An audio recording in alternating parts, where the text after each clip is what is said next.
আমরা এখন চলেছি ভিবরদা অঞ্চলের মেদিনিয়া গ্রামের পথে। সেখানে যে কোড়াসিনী দেবী, সেই কোড়াসিনী দেবীর যে পুজো হয়, সে কোড়াসিনী দেবীর পুজোতে এসে উপস্থিত হয়েছি।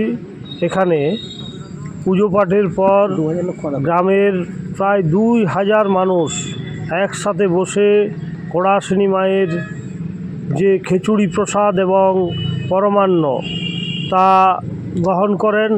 সেই দৃশ্য আপনারা দেখতে পাচ্ছেন এবং গ্রামের মানুষ উৎসাহের সহিত এই কোড়াসিনী দেবীর পুজো পাঠ করে থাকেন দীর্ঘকাল ধরে। আপনারা দেখতে পাচ্ছেন এইখানের গাছগুলো কত পুরাতন গাছ। এই বটবৃক্ষ, এই যে কোড়াসিনী দেবী, এই বটবৃক্ষের তলেই কোড়াসিনী দেবীর যুগ যুগ ধরে অবস্থান।